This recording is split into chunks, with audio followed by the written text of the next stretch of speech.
Hey, this is Augie, Augie's Locker Room. When you come to the store, you're going to see things that you've probably never seen before unless you've been to a museum. Great items that go back to the Rockney era to the present.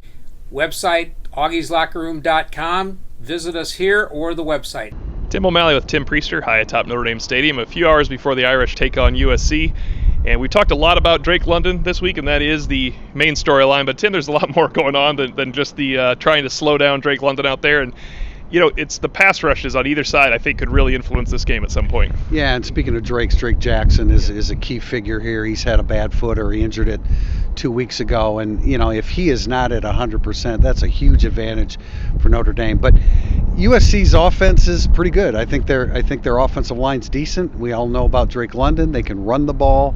I think they have some other receivers. So they've got a lot going for them offensively, but I think Notre Dame has a lot going for them offensively against this USC defense. Yeah, and I think one of the first things we'll be looking for is how they run when Jack Cohn starts the game, and assuming Tyler Buchner is healthy, as Brian Kelly said, is it only run when Tyler Buchner is there? Because at some point then USC with their athletes will adjust and be able to slow down Notre Dame if Buchner is not also able to throw. Well, I think you have to do what you did against Virginia Tech. If you're going to play them, you've got to be able to keep them honest. But I do think that we talked about this during the week. The read option is something that Tyler Buchner, as long as he makes good decisions, the correct decisions, I think there's some yards for Notre Dame to run, and I think there's a bunch of yards for Notre Dame to throw for, which is why I think Jack Cohn is the right guy to start the game with. We expect Michael Mayer to come back. That's crucial. I mean, I guess I overstated it when I didn't think they'd score more than 10 to 17 points without Michael Mayer, because they put up 32 in Blacksburg.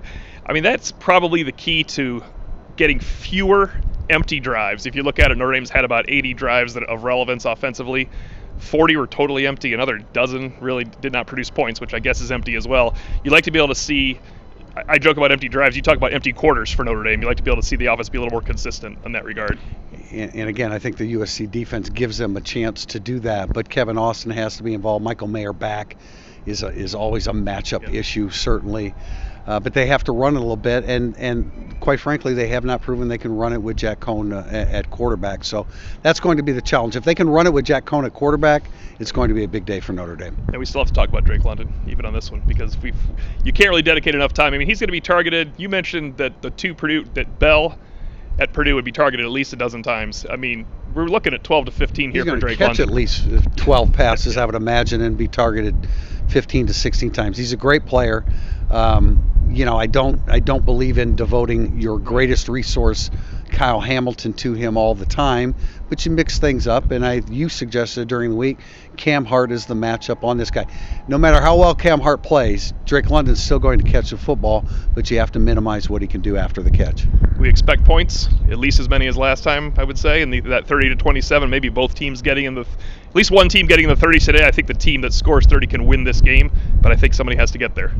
Brian Kelly's won 37 in a row, right? When they've scored 30, I expect Notre Dame to get into the 30s at least today. That's it. Pre-game, we'll be back post-game with more Irish Illustrated instant analysis.